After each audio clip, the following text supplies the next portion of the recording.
Assalamualaikum warahmatullahi wabarakatuh.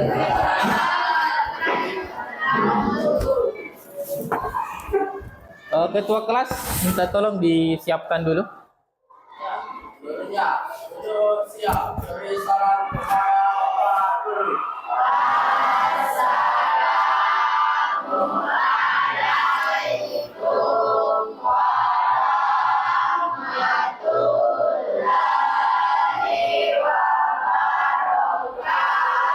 Waalaikumsalam warahmatullahi wabarakatuh. Kita membaca doa sebelum belajar.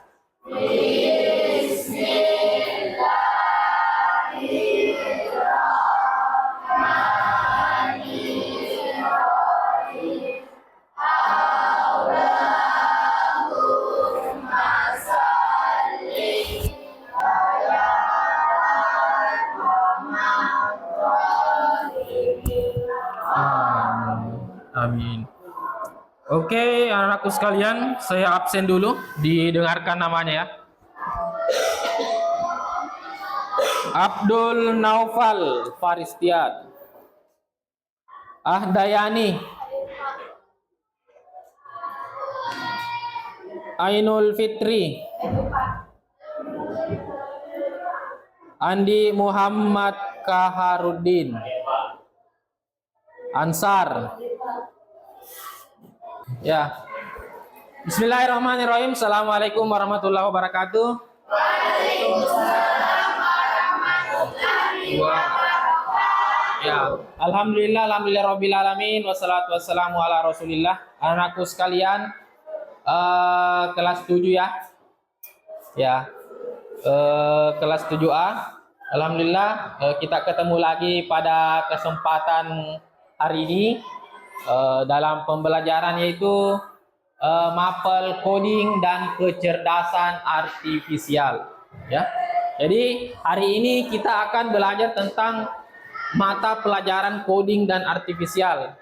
Bisa dikata ini adalah mata pelajaran yang dibawanya lagi informatika, turunannya informatika ya. Kalau kemarin kita belajar informatika, nah ini kita lebih spesifik lagi, pembelajaran coding dan kecerdasan artifisial.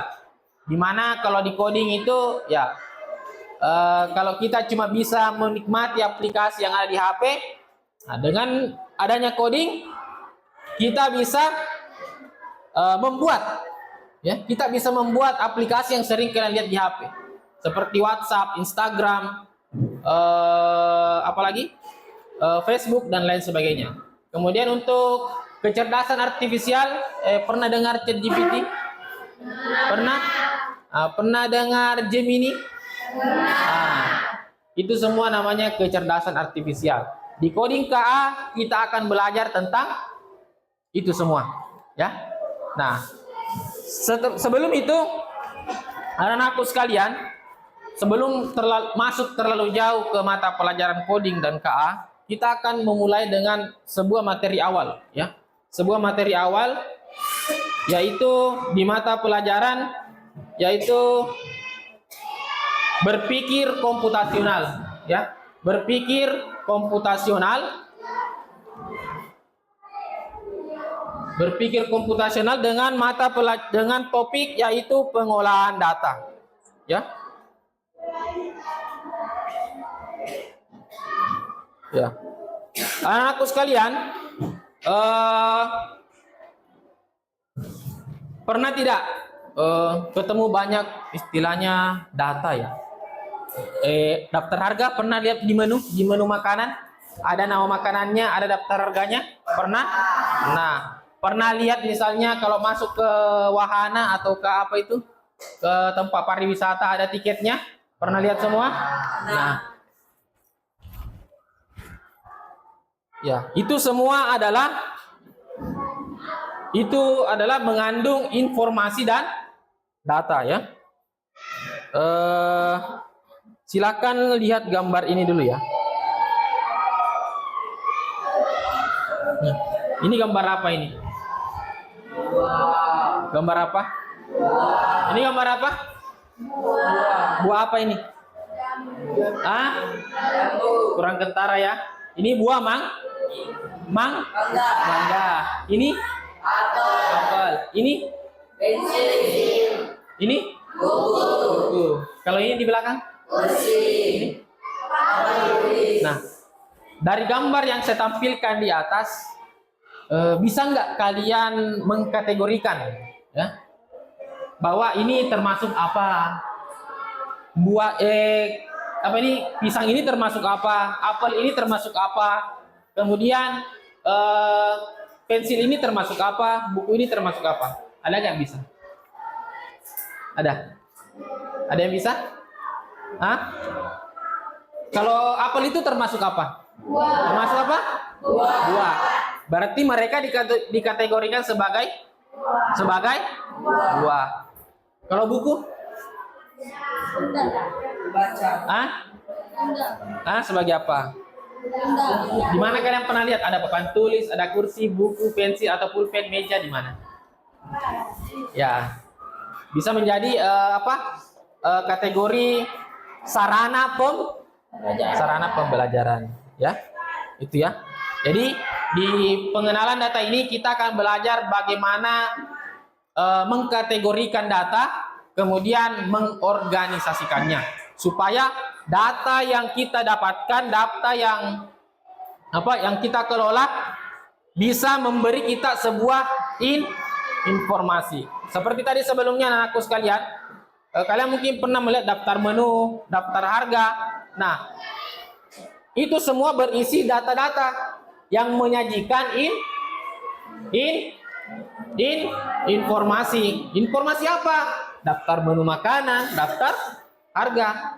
Kenapa kita bisa tahu itu daftar makanan atau daftar harga? Daftar makanan atau daftar masuk tiket lah. Daftar masuk ke wahana. Bagaimana kalian bisa tahu?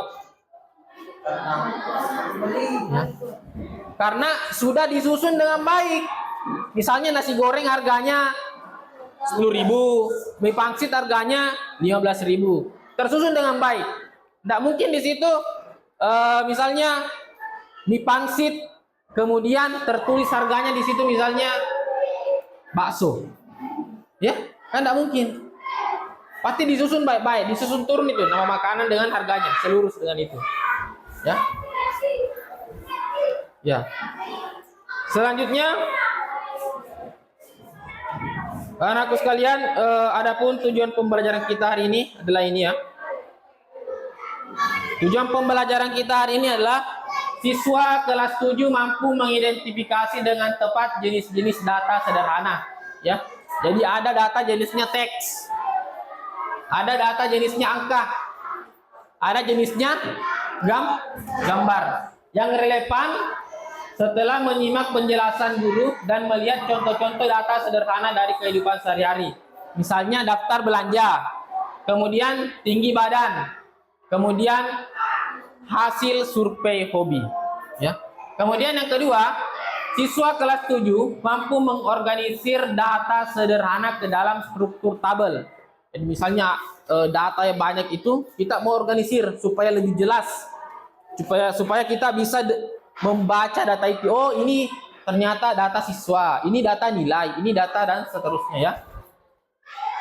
Dengan menggunakan alat sederhana, kertas atau pulpen ya. Kemudian atau bisa menggunakan aplikasi ya, aplikasi seperti spreadsheet atau Google atau Microsoft Excel ya.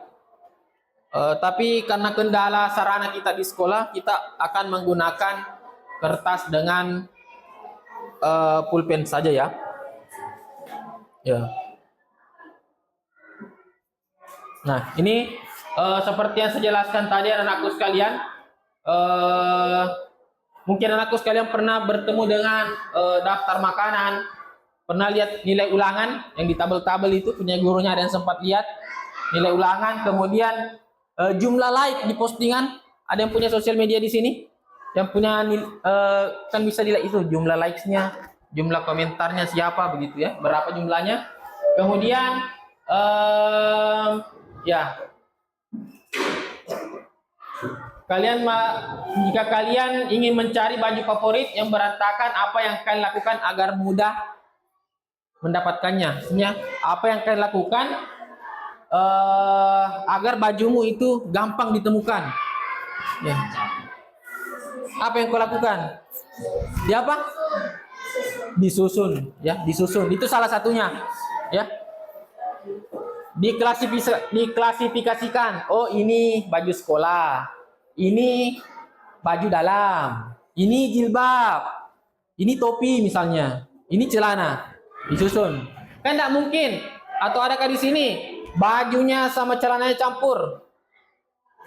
Baju sama celana dalam campur? Enggak ada ya, pasti dipisah. Pasti dipisah?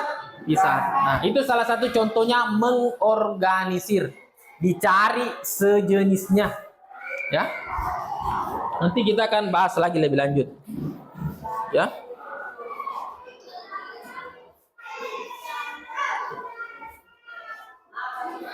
Nah.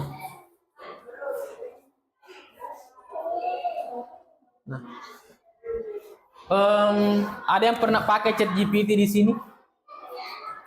Ya, apa yang biasa kalian cari di situ? Apa?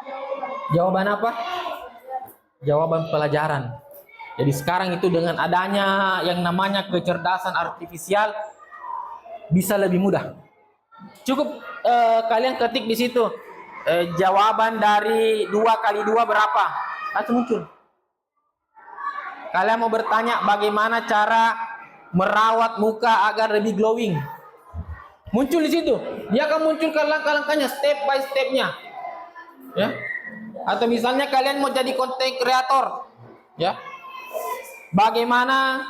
Kalian cukup ketik di situ di ChatGPT. Bagaimana menjadi kreator pemula untuk anak SMP kelas 7? Langsung dia runut itu. Muncul semua. Ya. Jadi itu kehebatan dari kecerdasan buatan. Kenapa bisa? Karena kecerdasan buatan ini sudah mengumpulkan banyak data. Ya. Masa sebelum kecerdasan buatan ada namanya big data. Ya. Itu semua ini data-data itu sudah nyata sudah ada di internet. Ya. Sudah mungkin nomor HP kalian, tanggal lahir kalian, nama, foto. Ada yang sering upload fotonya di sini? Ada yang sering upload fotonya di sosial media? Tidak. Ya. Ya, tidak apa-apa.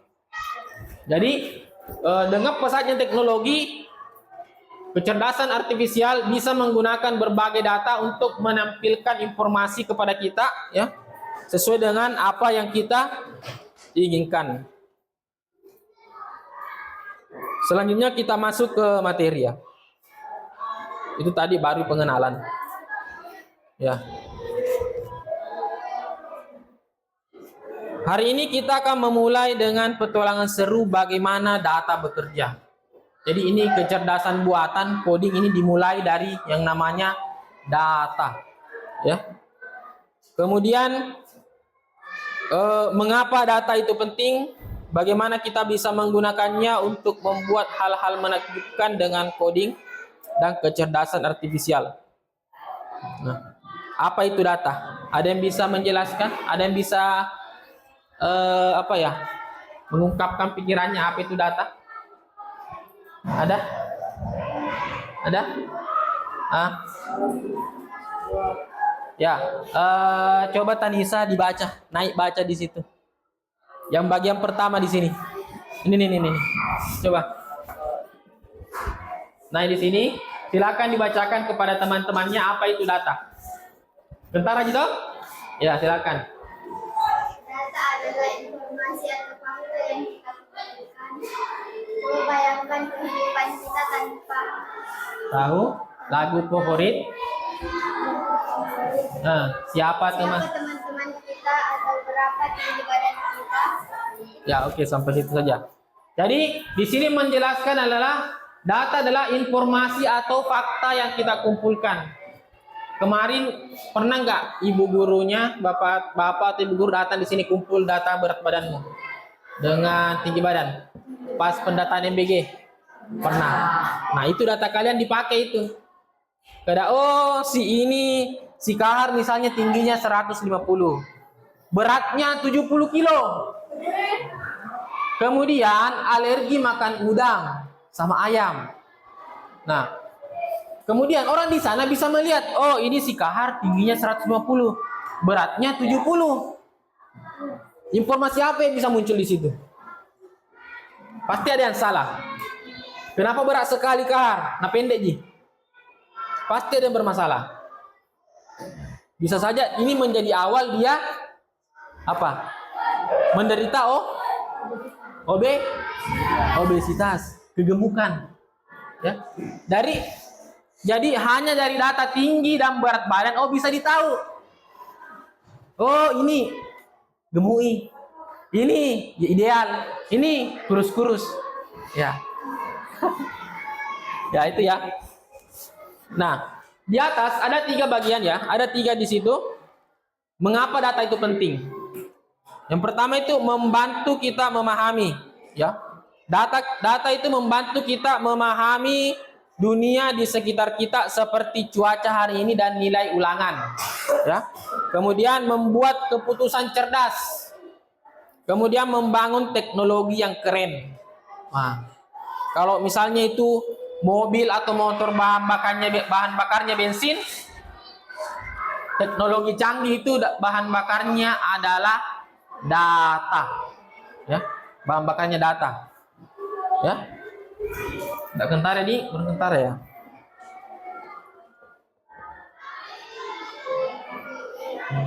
Ya, kita lanjut ya. Nah, data di sekitar kita setiap hari, ya, tanpa sadar data ada di mana-mana. Ini dia contoh data-data yang ada di keseharian kita ya. Yang pertama data pribadi, nama, umur, tinggi badan, berat badan. Kemudian makanan kesukaan, warna favorit, ya. Kemudian daftar teman di sosial media. Itu semua data, ya. Mungkin kalau misalnya ini daftar teman, si Kahar berteman sama Herjana di sosial media. Tapi si Kahar tidak berteman dengan Ansar. Tapi Herjana berteman sama Ansar. Kemudian si Kahar mau juga berteman dengan si Ansar. Misalnya tanpa diketahui si Herjana kah atau si Ansar. Bagaimana caranya? Bagaimana caranya? Nah, salah satu caranya adalah masuk di profilnya si Herjana. Kemudian pilih daftar temannya. Kamu muncul di situ. Oh, ini Ansar ya, ku follow deh. Teng. Ya. Atau misalnya cewek misalnya mau diikuti toh. Nah, biasa begitu. Oh, berteman kak sama si Aura. Toh? Itu Aura berteman sama Liana Zahira. Nah, saya enggak berteman kak. Mau tongkat lihat statusnya. Nah, jadi nak buka profilnya Aura, nah cari daftar pertemanannya. Nah dapat Iliana. Ya. Jadi itu salah satu salah satu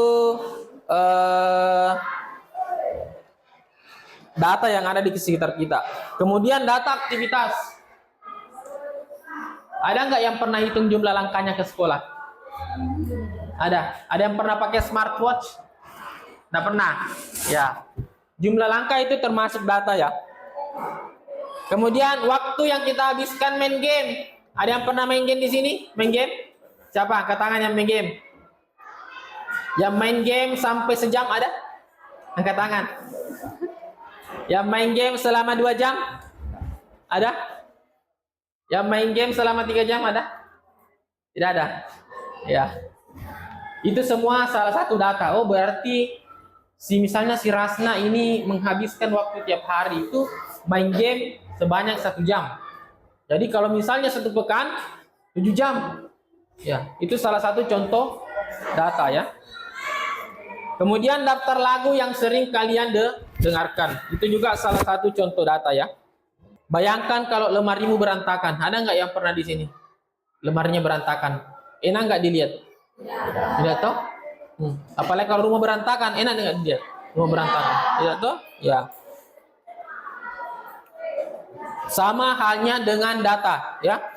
Data yang berantakan sulit digunakan, ya.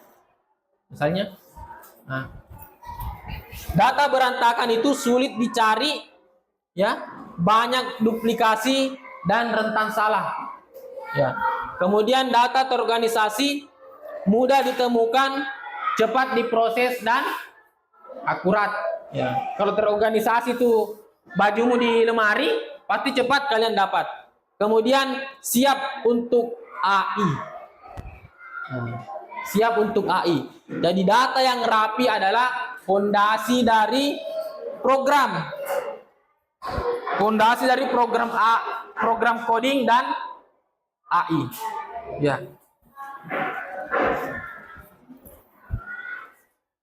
Selanjutnya, nah ini contoh data yang terorganisir, ya. Nah, datanya sudah masuk di tabel, perhatikan. Nah, ini data apa ya? Data hobi, ya, data hobi. Di sini ada nomornya, di sini ada namanya, di sini ada hobinya, ya, di sini ada hobinya. Kalau data modelnya seperti ini, gampang kita cari. Siapa itu yang di nomor 2? Budi. Apa hobinya?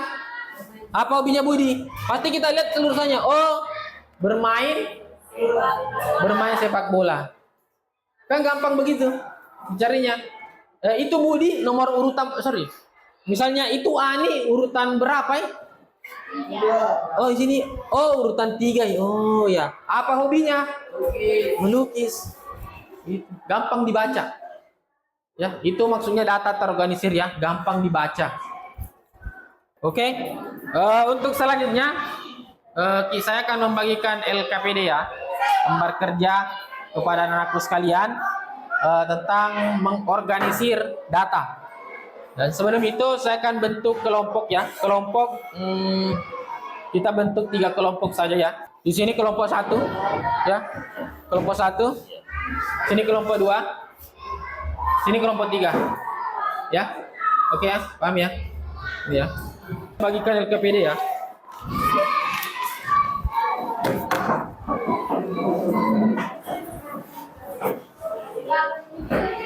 Jadi kelompok 1, kelompok 2, kelompok 3. Sorry, ini yang 3 ini.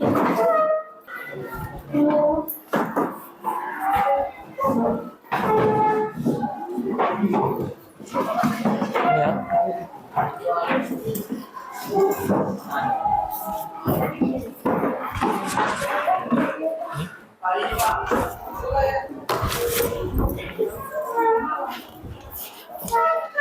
Ini.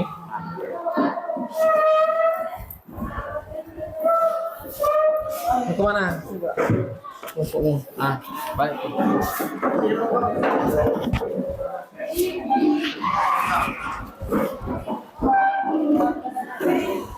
Perhatikan di situ lembar kerjanya, ya. Ini ada mini proyek, ya, data hobiku dan teman-temanku. Dia di halaman pertamanya, ya. Perhatikan baik-baik, ya. Nah, langkah pertama itu kumpulkan data hobi. Nah, kalian kelompokkan punya beberapa anggota, kan? Nah, tulis nama lengkapnya, tanggal lahirnya, kemudian 1 jenis hobi favorit, ya. Catatlah data yang kamu dapatkan di bagian data mentah di bawah ini. Ada tadi bawahnya, lengkap dengan contohnya, kan? Nah, selanjutnya identifikasi jenis data, ya. Itu data nama lengkap termasuk data apa? Apakah teks, angka, atau gambar? Kemudian umur, kemudian hobi, ya. Itu termasuk data apa? Itu aja, ya. Untuk yang pertama, ya. Silakan dikerjakan. Mana? Ya, silakan dikerjakan. Ya. Tulis namanya. Nama anu saja, nama panggil saja, ya. Tidak usah nama panjang. Mungkin tidak muat. Nama panggil saja.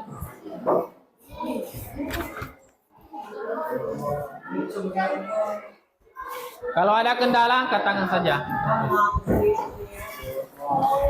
Kenapa? Tanya nih.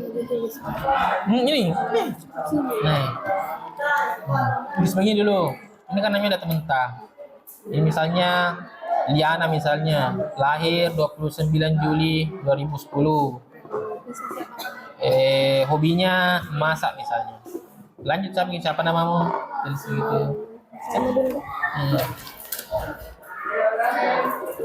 Untuk nama tulis saja nama kelompoknya. Ya. Nama kelompokmu kelompok 2. Ini kelompok 4 ya. Balik kelompok 4. Silakan dikerjakan. Ya. Kelompok 4. Kayak kelompok 4 butuh bimbingan ini. Ada yang mau ditanyakan? Ini. Baca apa namanya minta. Untuk misalnya di bagian tabel, kalian bisa mengurutkan dengan misalnya dari yang paling mudah kah dulu. Ya misalnya kan dari tanggal lahirnya, kelahiran, misalnya kelahiran berapa kah? Kelahiran 2011 kah dulu, baru 2012, 2013, atau mungkin dari abjad namamu, dari Alia dulu, siapa lagi nih, Rasna kah, siapa, diurut. Ya, maksudnya kalian bisa atur seperti itu. Selanjutnya anakku sekalian, apakah sudah selesai? Sudah. Oke, kalau sudah selesai, selanjutnya kita akan memanggil 2 atau 3 kelompok untuk mempresentasikan hasil pekerjaannya, ya. Tenang dulu ya, di sana. Ya, kelompok berapa yang siap naik? Kelompok 1. Ya, silakan 2-3 orang naik bisa ke depan. Ya, bismillahirrahmanirrahim. Assalamualaikum warahmatullahi wabarakatuh. Waalaikumsalam warahmatullahi wabarakatuh. Silakan mengucapkan selesai. Ya, silakan. Tahun dan hobi, jadi akan memilih tabel data hobi. Ya. Menurutmu apa manfaat utama dari mengorganisir data ke dalam tabel seperti ini? Menurut kami, memasukkan data ke dalam tabel adalah hal yang penting karena supaya data kita bisa akurat. Wah, bagus. Oke. Ya, aplaus untuk kelompok A1. Oke, silakan kembali ke tempatnya. Ya. Dari kelompok mana? Kemudian lanjut ke anunya. Assalamualaikum warahmatullahi wabarakatuh. Waalaikumsalam warahmatullahi wabarakatuh. Saya perwakilan dari kelompok 2 ingin menyampaikan hasil diskusi. Ya. 1. Harimu tanggal 31 Agustus 2019. Ya. Ya, lanjut. Oke, aplaus untuk kelompok 2. Silakan kembali ke tempat.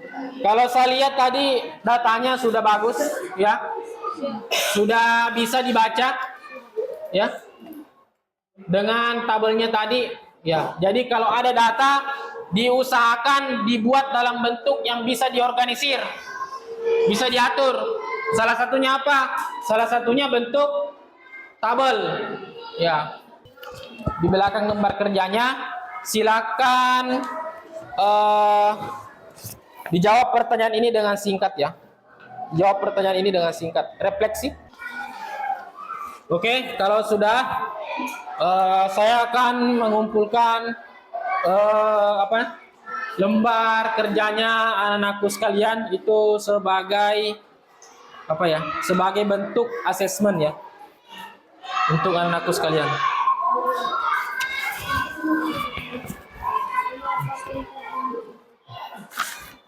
Oke, thank you.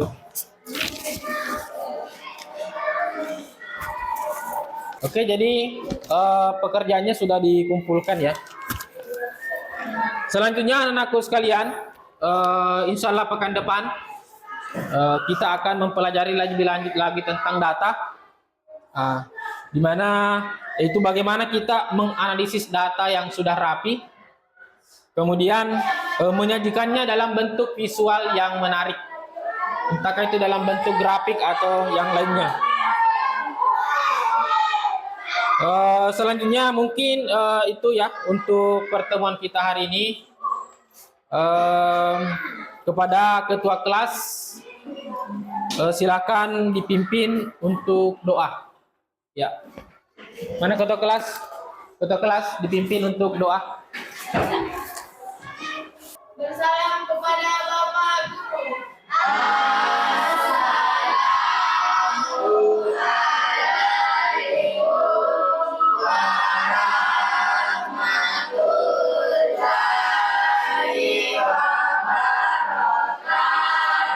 Waalaikumsalam warahmatullahi wabarakatuh. Doa pulang dimulai.